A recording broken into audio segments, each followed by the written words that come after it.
I played at a really good high school, won a state championship, went to state multiple times. So I had a good background and just grew up around volleyball. My sisters played. And then I went to college at Harding. Zoe did more than just go to college at Harding. She was a 2-time Great American Conference Player of the Year and an All-American for the Bison.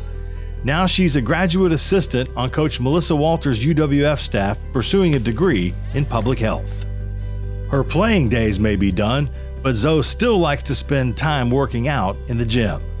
The difference is that essentially now there's no reason for me to work out. There's really not. I mean, other than the fact that I enjoy it and I just want to stay healthy. For your whole life, somebody tells you when to work out, when to be there, what you're going to do, how you're going to do it. And then all of a sudden when you're done, nobody tells you, nobody cares if you work out, honestly. And you're kind of on your own. And so when I finished, I didn't stop because I was like, if I stop, I don't know if I'll start again. And I'm afraid, I thought I would just gain 30 pounds in a week, but I have learned that's not right.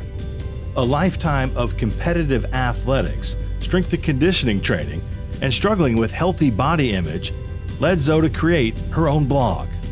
So I named it Beneath the 6'3". I'm 6'3", that's where that came from.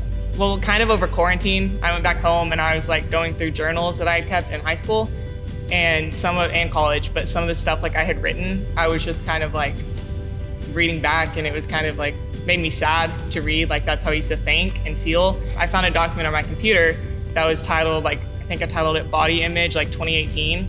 And I read it and I remembered exactly where I was, when I wrote it, why I wrote it. And it was just about all the pressure and all the expectations and how athletes have to look a certain way, but society, social media wants you to look one way, and just how exhausting it was. And I literally Googled how to start a blog. I think it was at the end of June or July that I finally it's maybe I'll just see how this even works. Hardin started the Beneath the 6'3" website and has posted 16 blogs since last July. It's something she's still getting the hang of. Well, when I first started, I was very nervous because I've journaled for a long time, but obviously no one sees that.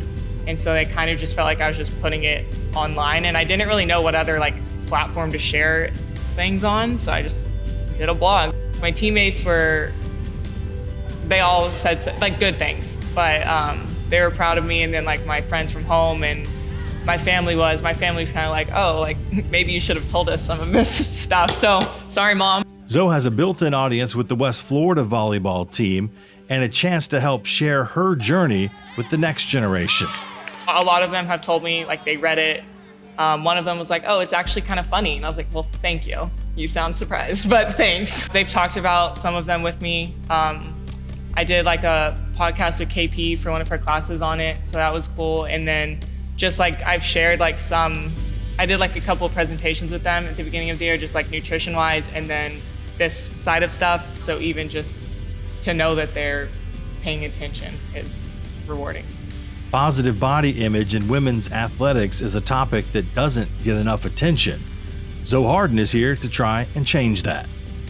Sometimes I feel I'm just writing to myself, which is, it's fine. It's me putting my struggle, what I'm going through or what I have gone through online kind of forces me to actually have to put it into action myself. I think I've grown a lot myself through it, and I'm hoping that at least a couple of people have as well.